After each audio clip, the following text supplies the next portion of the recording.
Imaginez la scène. Nous sommes à Londres, au cœur d'une métropole vibrante qui ne dort jamais.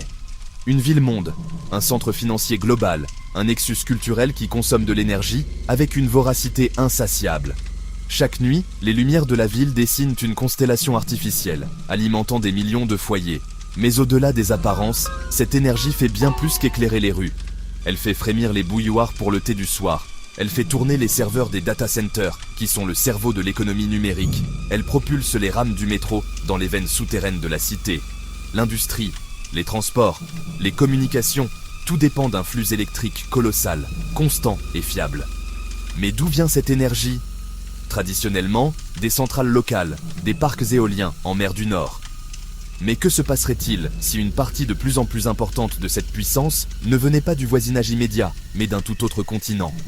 Si elle voyageait sur des milliers de kilomètres sous les vagues froides de l'Atlantique, depuis les confins arides et ensoleillés du Sahara.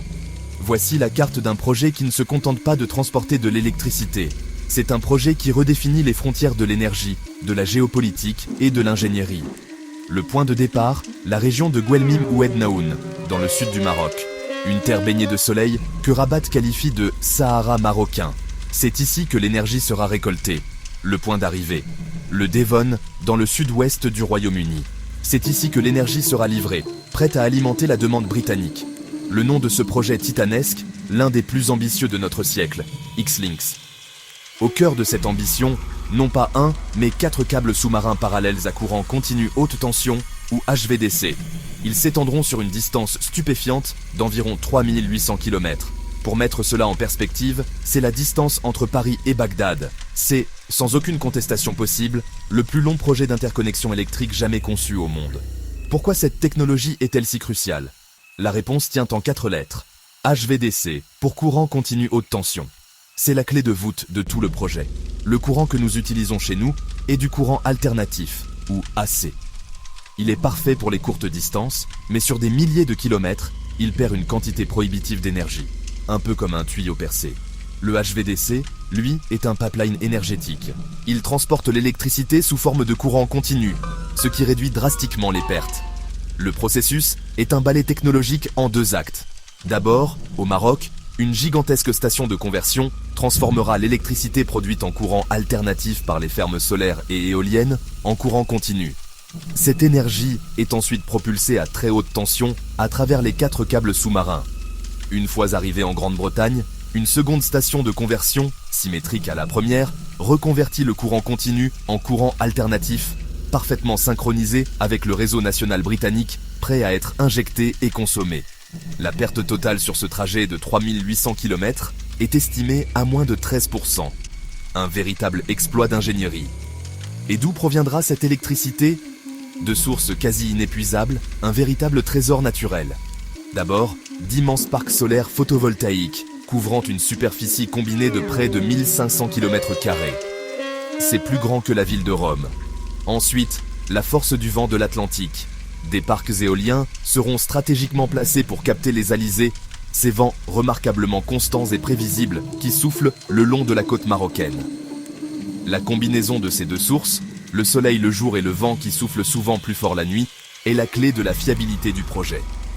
Grâce à l'efficacité du HVDC, cette énergie verte et abondante peut arriver en Grande-Bretagne de manière fiable et à un coût compétitif. L'objectif est colossal, fournir près de 8% de la totalité des besoins en électricité du Royaume-Uni. C'est assez pour alimenter en continu plus de 7 millions de foyers britanniques. La capacité de production livrée en Grande-Bretagne s'élèvera à 3,6 gigawatts. C'est l'équivalent de 2 grandes centrales nucléaires. Et grâce à la complémentarité du soleil et du vent, cette puissance sera disponible en moyenne 20 heures par jour. Un taux de disponibilité exceptionnel pour des énergies renouvelables. Pour le dire autrement, c'est comme si le Royaume-Uni branchait l'équivalent d'un petit pays, avec sa propre production d'énergie propre et stable, directement sur son réseau électrique national. Le choix du désert marocain pour un tel projet est tout sauf un hasard. C'est une décision stratégique basée sur des avantages naturels uniques. Il est, en un mot, parfait. Le soleil y brille avec une intensité et une constance, parmi les plus élevées au monde. L'irradiation solaire directe y est 3 fois supérieure à celle du Royaume-Uni, garantissant une production solaire maximale et efficace. Simultanément, Les vents côtiers sont réguliers et prévisibles, un phénomène météorologique stable qui assure une production éolienne fiable, en particulier après le coucher du soleil, lorsque la demande du soir reste élevée. Et surtout, il y a de l'espace, un espace quasi infini. Contrairement à l'Europe densément peuplée, le Maroc offre de vastes étendues de terre non arables, permettant de déployer des millions de panneaux solaires et des centaines d'éoliennes sans empiéter sur des terres agricoles précieuses ou des zones habitées. Le modèle économique qui en découle est d'une simplicité redoutable. Un investissement initial massif pour construire, puis l'acheminement d'une énergie propre, à un coût stable et prévisible pendant des décennies, à l'abri de la volatilité des marchés des combustibles fossiles. Mais X-Links est bien plus qu'un projet énergétique. C'est une manœuvre géopolitique d'une grande subtilité. Pour comprendre sa véritable portée, il faut regarder ce que le câble ne fait pas et où il ne passe pas. Le tracé du câble est une déclaration d'indépendance en soi. Il ne passe pas par la France, le partenaire et rival historique du Royaume-Uni en matière d'énergie, ni par l'Espagne, ni par le Portugal, les voisins immédiats du Maroc. Il n'y a absolument aucun point d'atterrissage, aucune connexion, aucune dérivation prévue dans un pays de l'Union européenne. Pas d'interconnexion continentale qui pourrait le soumettre à des réglementations tierces ou à des taxes de transit. Pas de labyrinthe réglementaire bruxellois à naviguer. Pas de marché unique de l'énergie à intégrer. Le câble longe le plateau continental, une autoroute sous-marine naturelle. Son tracé a été étudié pour contourner méticuleusement les zones économiques exclusives de plusieurs pays européens, restant autant que possible dans les eaux internationales pour minimiser les complications juridiques. Et il se branche directement en Grande-Bretagne, créant un circuit fermé entre le producteur et le consommateur. C'est un raccourci délibéré, une stratégie purement post-Brexit.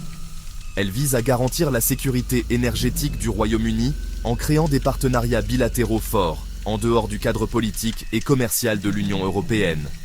C'est une bouée de sauvetage souveraine, une artère vitale reliant directement le consommateur britannique au producteur marocain, sans intermédiaire. Mais il y a un autre coup de théâtre, une autre couche de complexité géopolitique, cette fois-ci du côté marocain. Pour la comprendre, il faut, comme toujours, suivre l'argent. Le projet, dont le coût est estimé à plus de 20 milliards de livres sterling, est un mastodonte financier. Il est soutenu par des investisseurs majoritairement britanniques et internationaux, attirés par la promesse d'un rendement stable sur le long terme.